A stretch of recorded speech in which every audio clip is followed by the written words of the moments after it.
वैसे तो निकलेगा नहीं। आम जनमानस के बीच में जाने का एक नया मार्ग।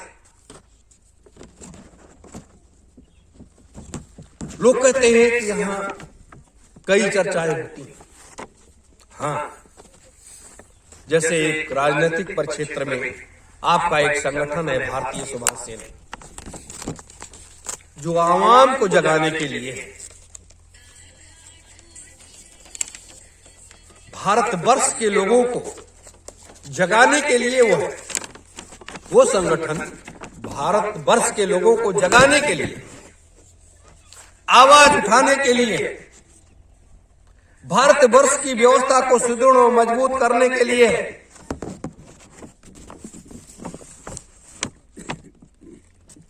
ये कामों कर रहा है। और दूसरी व्यवस्था जो है, ये आध्यात्मिक संदेश जो सत्ययुग उदय सतयुग तीर्थ है, ये एक आध्यात्मिक प्लेटफॉर्म है। इसके माध्यम से हम पूरी दुनिया में, जिसे हम आध्यात्मिक क्रांति कहते हैं, पूरी दुनिया में जा करके और अपने संदेशों को दे करके लोगों को एकजुट करके और पूरे संसार के लोगों को एकता के सूत्र में बांध करके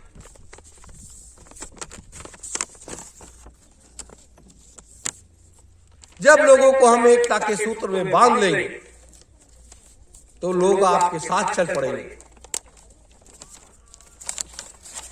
वो समय तो ऐसे समय की तरह जब हम बढ़ते हैं तो वहां जो है किसी प्रकार का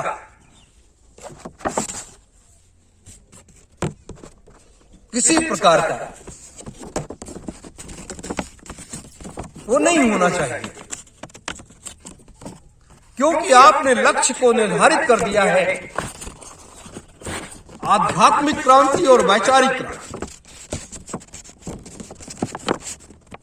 जो विचारों की क्रांति, तो जब निर्धारित हो गया तो पीछे हटने का कोई बात ही नहीं। तो जिस काम के लिए आए हैं हम आप, उस काम को हम आप बाखूबी उसको अंजाम दे रहे हैं, उसको बाखूबी अंजाम दे रहे हैं। आज जैसे पूर्णिमा को हम लोग हवन करते हैं, किस लिए करते हैं? इसलिए करते हैं कि अगर हम इस मां को प्रसन्न कर ले जाएंगे तो उनका आशीर्वाद और उनका सानिध्य प्राप्त कर लेंगे। आशीर्वाद और सानिध्य जब प्राप्त कर लेंगे तो हमें आपको एक बड़ी जीत मिल जाएगी। क्योंकि मैंने पहले भी कहा, क्योंकि शक्तियों के बिना आप इस मृतलोक की व्यवस्था को बदल नहीं सकते।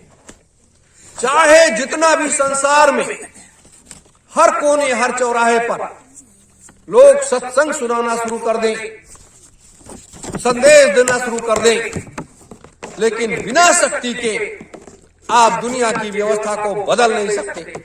क्योंकि दुनिया में दुनिया के राजाओं ने जो व्यवस्थाएं लागू कर दी हैं, उस व्यवस्था को राजा अपना वापस लेने वाला नहीं है, और वो उस व्यवस्था के तहत पूरी दुनिया के लोग उसके जाल में फंसे हुए हैं, उससे निकल नहीं पा रहे।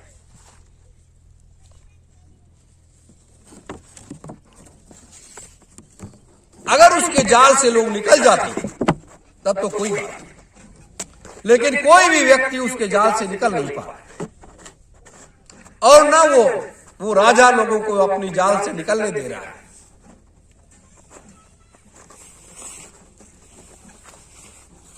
ये एक मैंने आपको इसलिए बताया है कि जिससे आपको ज्यादा चिंतन न करना पड़े। कब होगा, क्या होगा, कैसे होगा, वो भी तो आपके बीच में जा रहा है। कैसे होगा? 1001 यज्ञ कुंड बनेगा, चौथा महायज्ञ होगा, महापुरुषों का आगमन होगा, पूरी दुनिया की निगाहें आपकी तरफ लग जाएंगी, पूरी दुनिया में एक नया बदलाव आ जाएगा, नव सतयुग की स्थापना हो जाएगी, पूरा संसार सुखी हो जाएगा। लेकिन उसके पहले जो होने जा रहा है,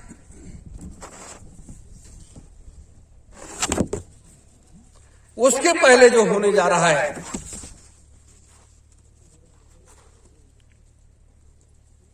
वो छोटी मोटी चीज नहीं होने जा रही है, वो इतनी बड़ी चीज होने जा रही है कि पूरी दुनिया त्राह त्राह कर उठेगी, पूरी दुनिया त्राह त्राह उठेगी, कर उठेगी, लोग चिल्लाएंगे, रोएंगे,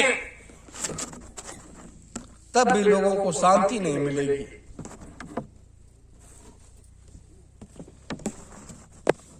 कहीं भी उनको शांति मिलने वाली नहीं है।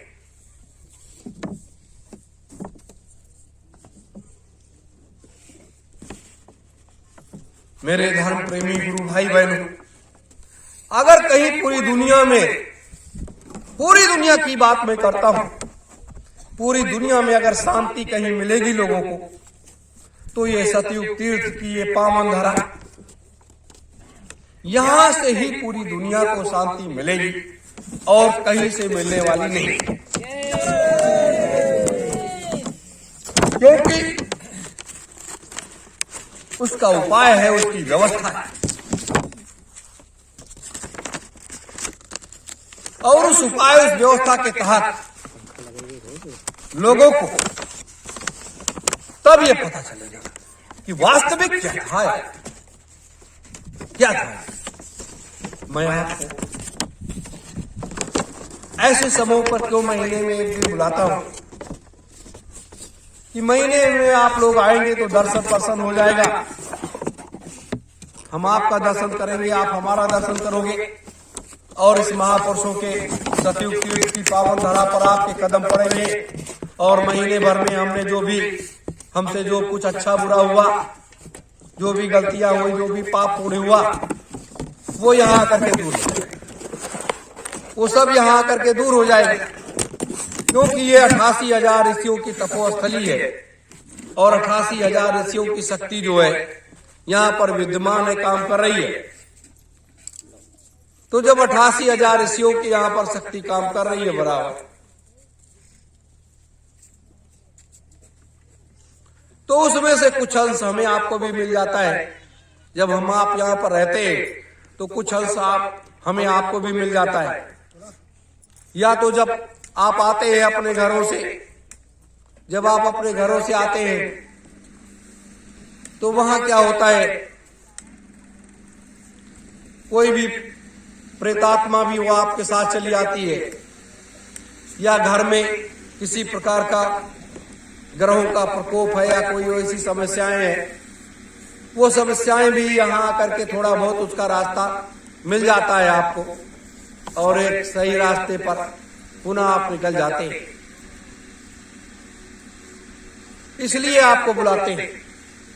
दूसरी चीज की यज्ञ में आहुतियां डालने के लिए अभी वैसी व्यवस्था नहीं हो पाई, नहीं तो कम से कम एक व्यक्ति को 108 आहुति तो डालना ही चाहिए यज्ञ में। और ये ऐसे मंत्र हैं जिन मंत्रों के द्वारा हमारे अंतर का कायाकल्प हो जाता है और व्यवस्था बदल जाती है।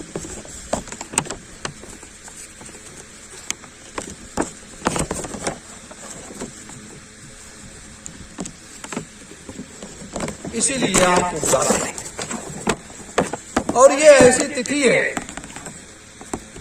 पूर्णमासी की एक ऐसी तिथि है कि इसमें अगर आप हवन करते रहे तो आपका पता नहीं कितने जन्मों का पाप कट जाएगा और आपके घर में सुख और शांति आएगी। यहाँ की भभूति ले जाकर के अपने घरों में